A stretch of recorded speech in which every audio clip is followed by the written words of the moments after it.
July 13 దేవుని వాక్య ధ్యానం. దేవునికి సమస్తమును సాధ్యమే. మార్కు సువార్త 10వ అధ్యాయం 27వ వచనం. మన ప్రభువైన యేసుక్రీస్తు నామములో మీ అందరికీ ఈ ఉదయము శుభాలు తెలియచేస్తూ ఉన్నాను. ప్రియులారా, దేవుని మహాకృపలో మరొక నూతన దినాన్ని మనము చూచే ధన్యత ప్రభువు మనకు అనుగ్రహించారు. ఈ దినమును బట్టి నేను ఎంతో సంతోషిస్తూ ఆ ప్రభువుని స్తుతిస్తూ ఉన్నాను. ఈరోజు దేవుని యొక్క వాక్యాన్ని మనం ఆలోచన చేస్తున్నప్పుడు దేవునితో కలిసి జీవించాలి అని ఆయన యొద్దకు వెళ్ళి నేను నిత్య జీవానికి వారసుడిగా ఉండడానికి ఏం చేయాలి అని అడిగిన ఒక యవనస్తుడు ఆ క్రమంలో తన శిష్యులతో మాట్లాడుతూ అక్కడున్న మనుషులకు చెబుతున్నటువంటి మాట, ఆయన మాటలకు శిష్యులు విస్మయముందిరి. అందుకు యేసు తిరిగి వారితో ఇట్లా నేను తమ ఆస్తి యందు నమ్మకం ఉంచువారు దేవుని రాజ్యంలో ప్రవేశించుట ఎంతో దుర్లభము. నిజమే, ధనము కావాలా, దేవుడి కావాలా? ఒకడు దేవునికి సిరికిని ఇద్దరికి కూడా వాడు దాసుడై ఉండనేరడు. మనము చాలాసార్లు మన జీవితాలలో దేవుని కంటే ఎక్కువగా చాలా వాటిని ప్రేమించేవానిగా మనం ఉంటాం. కానీ ప్రభు ఇక్కడ మాట్లాడుతున్నాడు, నీవు నిత్య జీవానికి వారసత్వంగా ఉండాలంటే నీకు ఏది ఆటంకంగా ఉందో, ఏది అడ్డుగా ఉందో దాన్ని దాటి ప్రభు దగ్గరికి వెళ్ళాలి.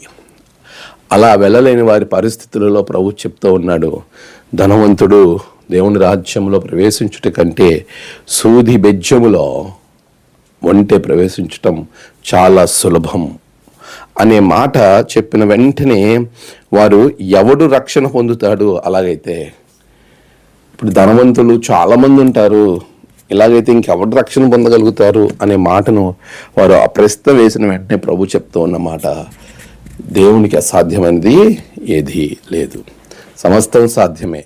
మనుషులకు అసాధ్యంగా ఉండేవి చాలా ఉంటాయి, కానీ దేవునికి సమస్తము సాధ్యమే. నిజమే, ఆయనకి ఏదైనా సాధ్యమే.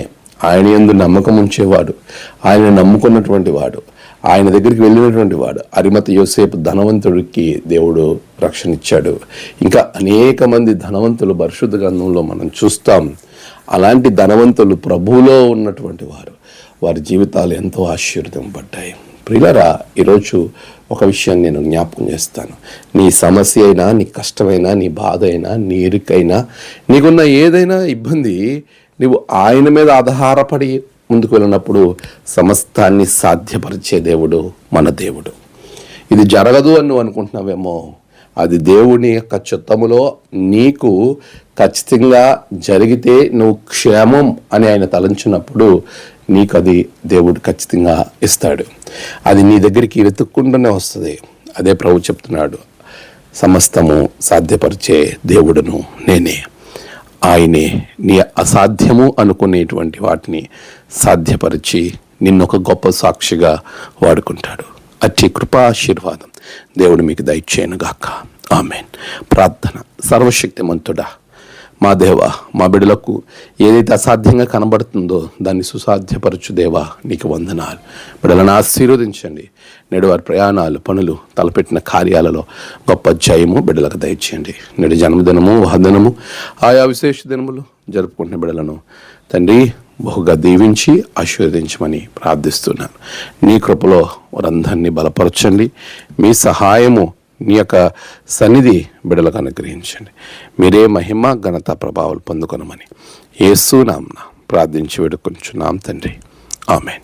తండ్రి, కుమార, పరిశుద్ధాత్మ త్రియేక దేవుని ఆశీర్వాదం మీ అందరికీ కలుగును గాక. ఆమెన్.